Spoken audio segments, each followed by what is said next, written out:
Whelan Presley Funeral Home and Crematory, a proud supporter of WQPT, has been serving Quad City families since 1889. They now have live stream capabilities for viewing your loved one's funeral or memorial service.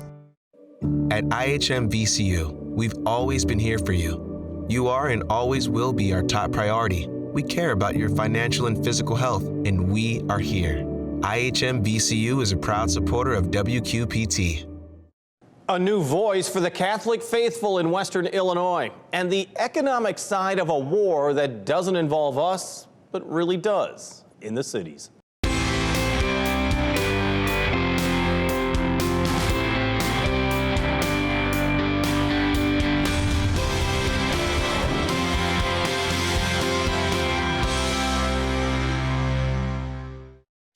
Formerly, he's known as His Excellency, the Most Reverend Louis Tilka, Bishop of the Peoria Catholic Diocese. But to hundreds of others, he's known as Bishop Lou. This month, Bishop Tilka took over as the 9th bishop of the Catholic faithful in the Illinois Quad Cities, down to Monmouth, Galesburg, Peoria, and then east to the Indiana border. It's home to about 132,000 Catholics, less than 10% of the population. And those numbers, which have been falling, is a concern for the church and the bishop. We talked with Bishop Tilka from his offices in Peoria. So good of you to join us. You said that you still feel unworthy of this office. Is that just modesty? Well, it's a real feeling inside knowing that I have my limitations, I have my own sinfulness, I have my own self-doubts, but you know, that sense of inadequacy is certainly overcome by the grace of the Spirit, who gives me the guidance necessary and the strength each day to try to do what the Lord has asked me, which is now to serve as bishop. You've been a coadjutor to Bishop Jenke now for about 19 months. You said that you've traveled throughout the diocese. I guess first off, what have you learned about the church, and what have you learned about this region in these last 19 months? Church is very much alive in our diocese. There's wonderful, faithful people who love the Lord, who love the church, who want to do good and want to grow closer to the Lord each and every day. So there's a lot of hope, a lot of energy across the parishes of the 26 counties. You know, our diocese is a mixture of rural and urban areas. There's some fairly large parishes and some rather small parishes. There's a lot going on in our Newman centers. We have a great effort at vocations. We're blessed to have many religious in our church here in the Diocese of Peoria. So there's a lot of activity, a lot of life, and there's a lot of hope coming back from the pandemic. Yeah, and I do want to talk about the pandemic, but I did want to talk about this 26 county region because, as you said, you know, no two people are the same, no two Catholics are the same, really no two parishes are definitely the same. That's for sure. And yet, what is the same is our faith in Jesus Christ and our belief in the church that he has instituted and given us to carry on. And so whether I'm in a parish that's made up of just 40, 50 families, small little parish, or whether I'm at one of the larger parishes in one of the more urban areas or around our universities, people are faithful and want to live with, in, and for the Lord. And that's the beauty, is to see how that then plays out in the different ways in which these communities come together to celebrate their faith and to share the gospel. And a week ago, you were able to serve your first Mass as bishop under these lessened restrictions throughout the state of Illinois, as well as throughout America. Tell me, first off, what kind of a relief there is in the church now that COVID appears to be waning. Well, we're still in the midst of a pandemic, and there's a lot of good signs that we are moving in the right direction, but there's still a lot of concern that we need to show taking care of ourselves and taking care of each other.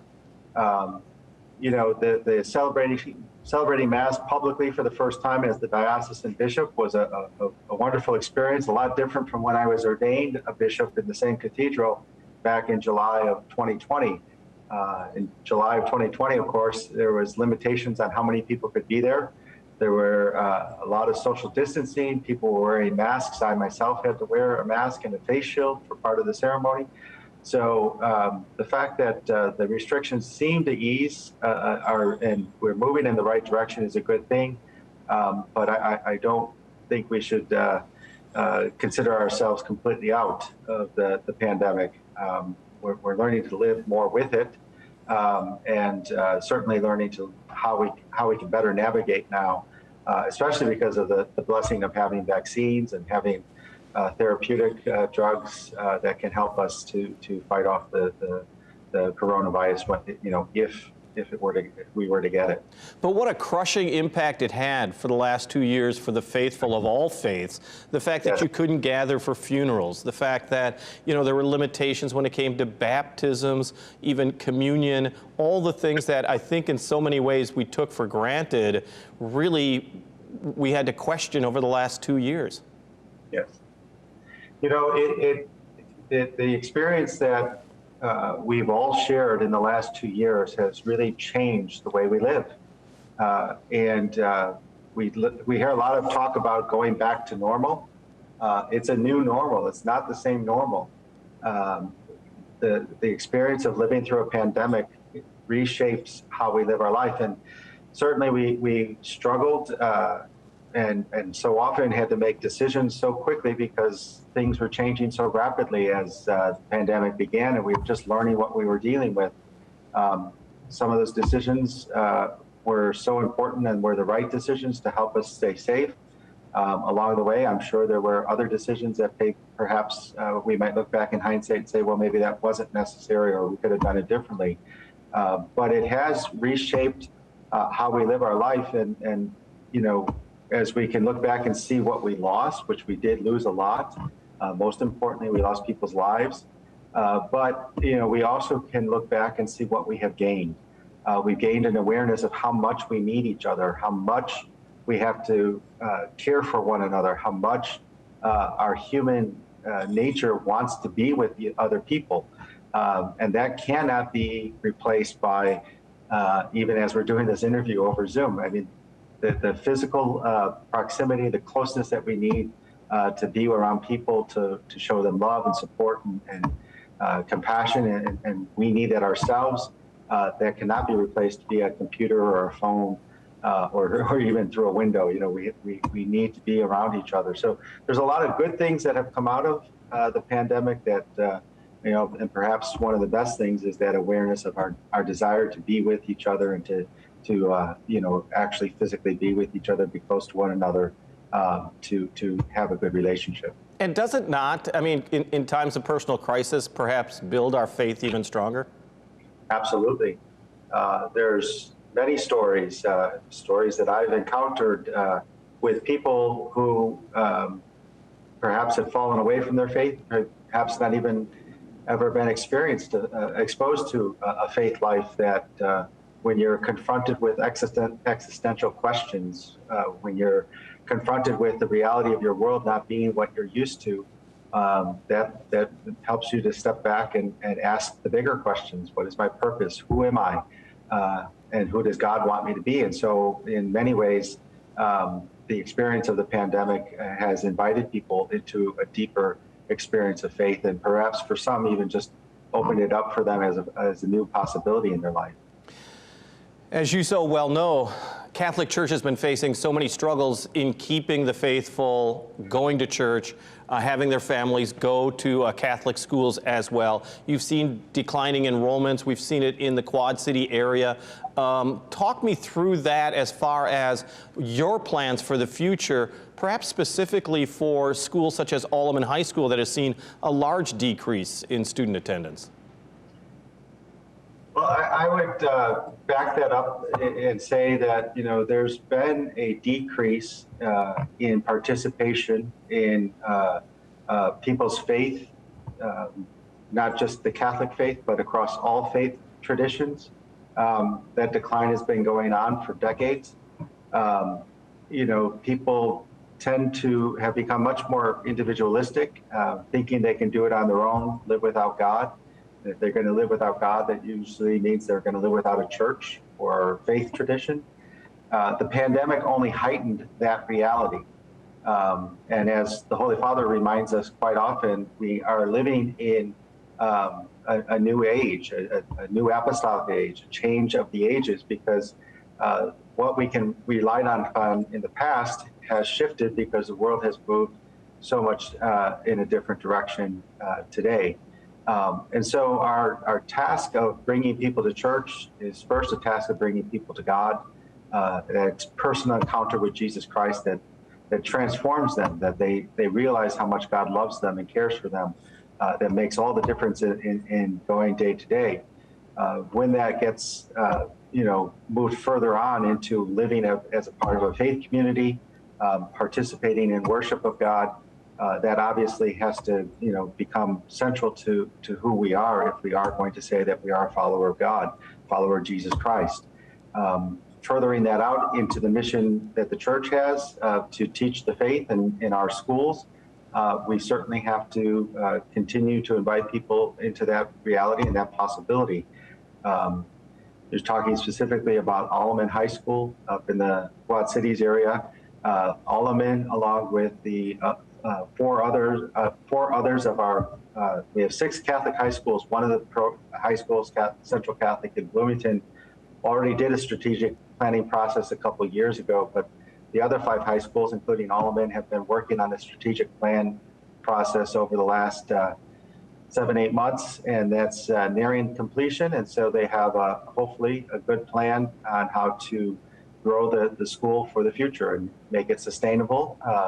And most importantly, keep it true to the mission of its Catholic identity, that it's not just a school to go learn about math and science and the many subjects that fill up the school day, but most importantly, learn to be a place where people encounter Jesus Christ and want to live their life for Christ. You do believe that there is still growth potential then inside of parochial schools run by the diocese? Absolutely. Absolutely. Unfortunately, we will have to look at our schools and, evaluate them, each of them, whether it's the 6 high schools or whether it's the 36 grammar schools that are in the diocese. The cost of educating a student continues to rise. The responsibilities and requirements that schools have to deal with, and sometimes called unfunded mandates, and those continue to be a reality. So we have challenges we face, but there is a desire for people to provide their children not just a good education, but a good Catholic education, to provide them an environment where their children can go and learn about their faith, learn to live out their faith in a context that helps them to really shape their life for being a disciple of Jesus for the rest of their lives. So when somebody comes walking up to you, do they say, "Good morning, His Excellency, the Most Reverend Louis Tilka," or do they still call you, because you're going by Bishop Lou? Yes. Depending on the situation and depending on the person, they will address me in different manners. So my title is Most Reverend. The office I hold is Bishop. One of the more traditional references is Your Excellency. I'm comfortable being addressed however the person feels they need to address me. Sometimes because of the office, they want it to be more formal. But I'm also very, I'm just a regular guy. So, Bishop Lou is the way that I most often refer to myself or encounter people because I want people to know that they can relate to me. Our thanks to the new Bishop of the Catholic Diocese of Peoria, the Most Reverend Louis Tilka. In a moment, the economic impact of sanctions against Ukraine. Is Russia really going to feel any real pain?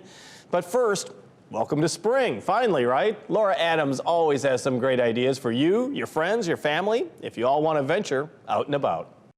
This is Out and About from March 18th through 24th. The River Center hosts the Gathering of the Green Conference through March 19th, and it's QC Restaurant Week, so check out our local restaurants through March 27th. The Figge Art Museum hosts Community Through Quilts through the 20th, and the environmental film Inhabitants March 20th at 2. While the QC Women in Action Entrepreneur Career Fair takes place at the Butterworth Center the 20th at 3. Join the Bucktown Review for their St. Patty Show March 18th, and Chamber Music Quad Cities performs March 19th at 7:30 at Asbury United Methodist Church in Bettendorf with guest vocalist Lily Arbisser. Circa 21 opens Just Desserts, a musical bake-off. Rabbit Hole, a drama, takes the stage at Playcrafters Barn Theater through the 27th. Weisenheimer, long-form improv, along with Dubuque comedian Dan McCullough, perform at the Black Box Theater the 19th at 7:30, and One Night of Queen perform the 19th at the Taxslayer Center, while RME host Todd Snyder, Pickin', Grinnin', Tellin' Stories, Takin' Requests Tour on the 21st at 8, followed by Elton Dan and the Rocket Band on the 23rd at 7:30. A free concert by the High and Mighty Brass Band at DeWitt Community Library takes place the 22nd at 6:30, and Struggle Jennings performs at the Rust Belt the 24th at 6. For more information, visit wqpt.org.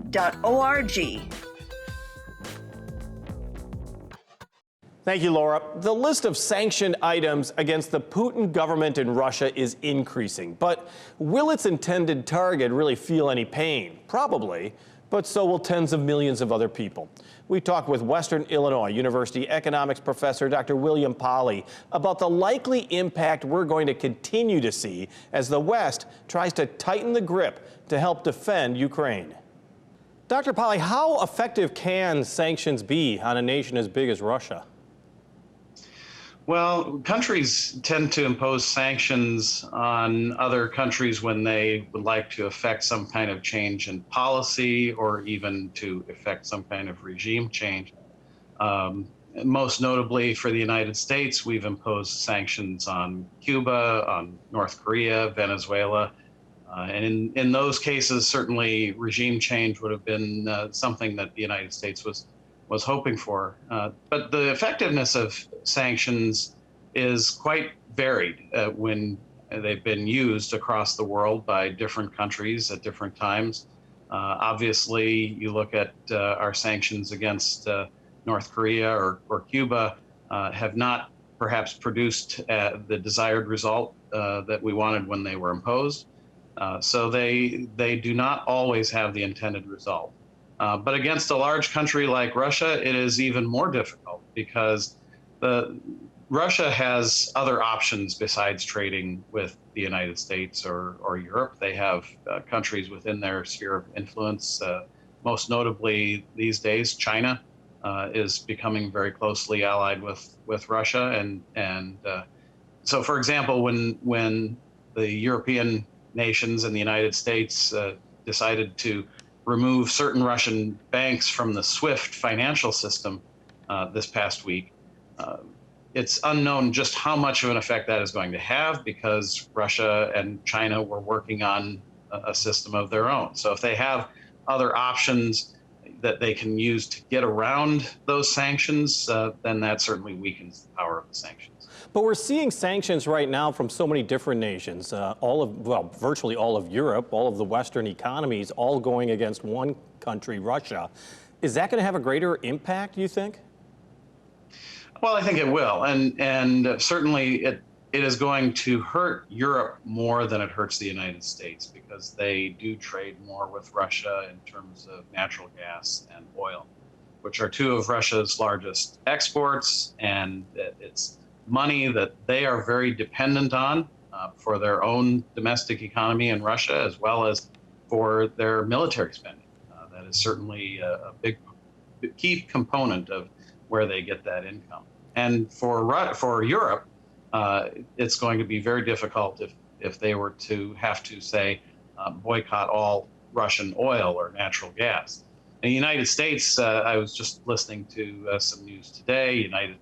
President Biden was asked if we would boycott Russian oil and gas, and he said that it was still on the table, but we have obviously not done that yet at this point.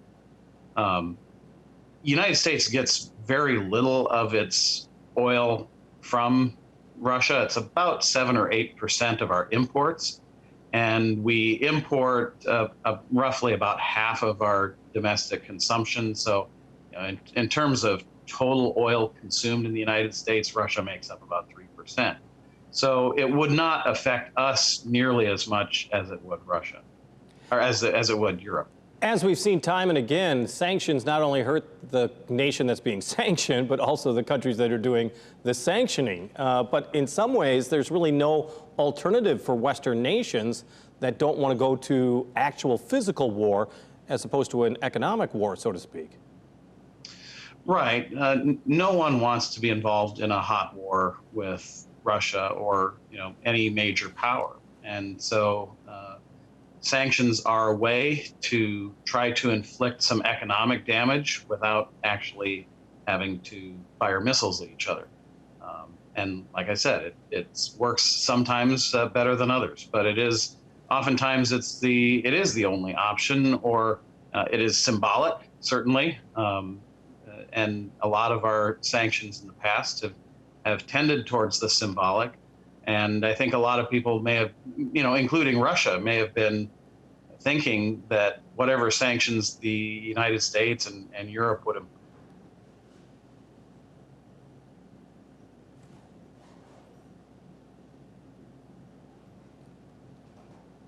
Dr. Pauly, hold on one second. We think we may have lost you. You're frozen right now. I don't know if you see anything on your end.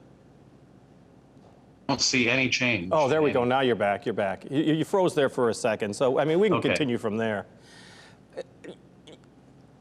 Russia had to factor in the fact that it expected these sanctions in the first place. Oh, I think they definitely expected some sanctions, but I think they may have expected them to be more symbolic, maybe not as harsh. I don't know that anyone was really expecting things like the kicking the banks off of SWIFT or sanctioning the Russian central bank, which of course has had some very serious effects within Russia. The value of the ruble dropped about 30% over the weekend, and very startlingly, the Russian central bank interest rate rose from about 9.5% to about 20% over the weekend, just Sunday night into Monday morning.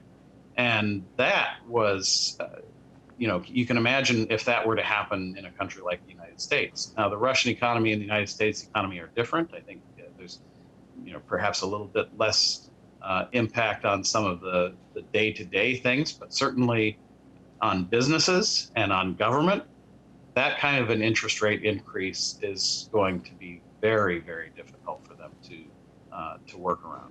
We do know that, as far as the economies are concerned, every nation is interconnected with one another all across the globe. Are you surprised at the unity that you've seen so far among the Western economies?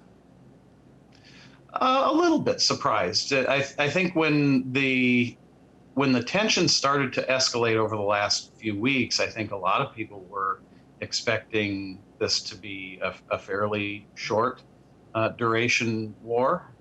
I think a lot of people were expecting Russia to have less resistance going in, and that was probably some of the expectation around our European allies as well.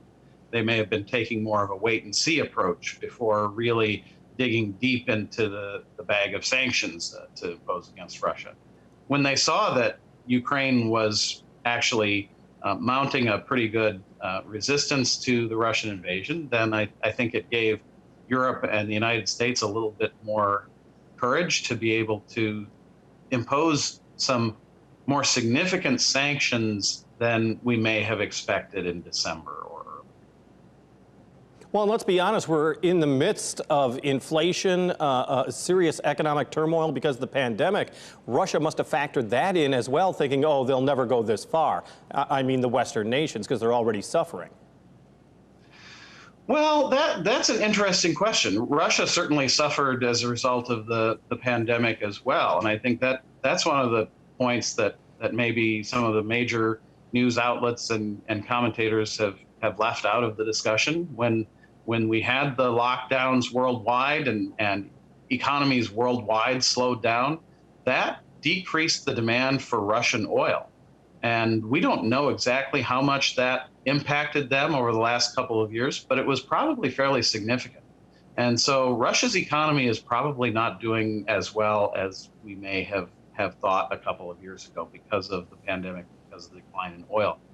Remember, a year ago, oil prices were down around $60 a barrel, and that definitely had an effect on Russia's economy. Now, for the United States and most of the rest of the developed world, we have really pulled out of that COVID recession. Our economy is back on track for the most part, to the point where now we're more worried about inflation than we are about unemployment. And I think what this action in the Ukraine does to us from a domestic economic policy perspective, it makes it very difficult for the Federal Reserve, to control inflation going forward, because oil prices are going to go up. Supply chains are going to be disrupted. That's going to affect prices more broadly. And so inflation is going to be even more of a problem. But the Fed does not want to risk spooking the markets with an interest rate increase that would be larger than would be warranted. And so a few weeks ago, we were wondering, is it going to be a 0.5% increase or a 0.25% increase in March when the Federal Reserve raises interest rates, as we know they're going to do? Well, as soon as Russia started moving into Ukraine, all the analysts said 0.5 point is off the table. It's going to be a 0.25% increase in March. But that makes it more difficult for the Fed to address inflation in the future. Well, and let's be honest. I mean, any economic forecast that you had for 2022 in January has to be totally revised now in March, does it not? I mean, the economies of the world are so much different now than just even 3 weeks ago. Uncertainty has definitely increased, and uncertainty is always bad for economic performance. Uncertainty tends to raise prices. For example, take oil prices that have now gone up over $100 a barrel as a result of what's happening in the Ukraine. That's not only a result of decreased production, though certainly there will be some decrease in the production and movement of oil across the world, but more the uncertainty about what is going to happen 2, 3, 6 months down the road. And so that has an immediate impact on us today. It raises our gas prices, raises prices for transportation, more generally contributes to inflation. So yes, the forecast that you might have had in January is definitely going to change. I think we're going to probably see a fraction of a percent more inflation is what would be expected. I think the Fed is going to wait longer to raise interest rates, and that may mean that they have to raise them higher in the long run than they would have otherwise. And I think we're going to be, over the next year or so, watching very closely to make sure that this uncertainty does not turn into any kind of a recession. Our thanks to Dr. William Polly, economics professor with Western Illinois University. On the air, on the radio, on the web, on your mobile device, and streaming on your computer. Thanks for taking some time to join us as we talk about the issues on the cities.